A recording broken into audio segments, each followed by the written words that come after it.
Tutti Fratelli. Halo semua, Perkenalkan, saya Komang Yadurani. dan saya Niputuhanya Pramesti. Di sini kami akan menyampaikan video dengan judul Produktivitas remaja untuk menghindari penyakit HIV/AIDS. Selamat menyaksikan. HIV/AIDS, penyakit mematikan yang merenggut ribuan korban jiwa. Penetapan pemerintah terkait kasus HIV/AIDS pertama di Indonesia terdeteksi pada seorang turis asal Belanda yang meninggal di Rumah Sakit Sanglah, Denpasar, Bali pada tahun 1987. Dengan ditetapkannya kasus tersebut, Indonesia tercatat sebagai negara ke-13 yang melaporkan kasus HIV/AIDS di Asia. Khususnya di Bali, secara akumulatif terdapat 23.993 kasus per bulan September 2020. Secara umum, kasus HIV/AIDS terdeteksi pada remaja berusia 15 sampai dengan 45 tahun, yang setengah dari usia tersebut adalah usia remaja dan dewasa.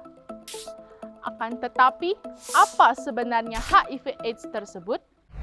HIV/AIDS adalah penyakit yang berawal dari seseorang yang terpapar virus HIV, di mana virus tersebut menyerang sistem kekebalan tubuh dan sel yang bernama CD4.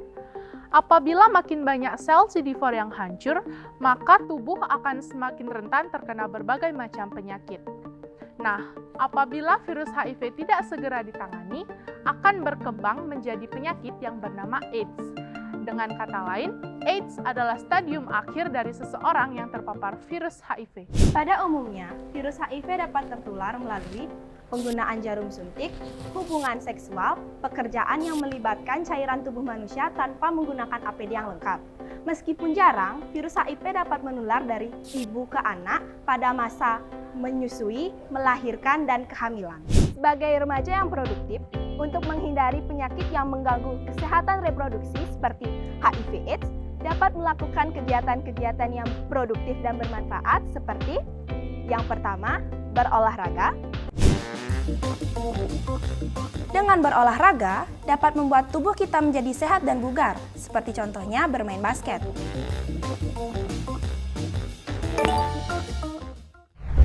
Yang kedua, melakukan meditasi.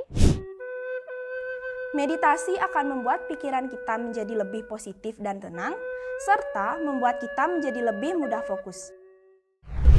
Yang ketiga, menyalurkan hobi. Kita dapat menyalurkan hobi, misalnya dengan bernyanyi untuk melepaskan penat di luar kegiatan belajar. Yang keempat, mengikuti organisasi di luar maupun di dalam sekolah, seperti kepramukaan, PMR maupun OSIS. Ini dapat membantumu mudah berinteraksi dengan sekitar dan melatih kepemimpinan.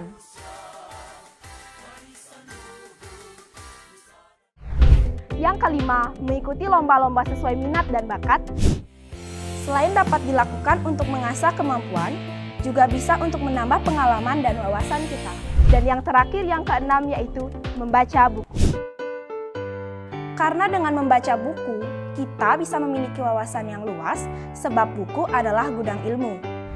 Apabila kita membiasakan diri untuk melakukan kegiatan yang produktif dan bermanfaat, maka kita tidak akan terjerumus ke dalam masalah kenakalan remaja seperti penggunaan narkoba, seks di luar nikah, kehamilan dini, dan tentunya kita akan dijauhkan dari penyakit-penyakit berbahaya seperti HIV/AIDS.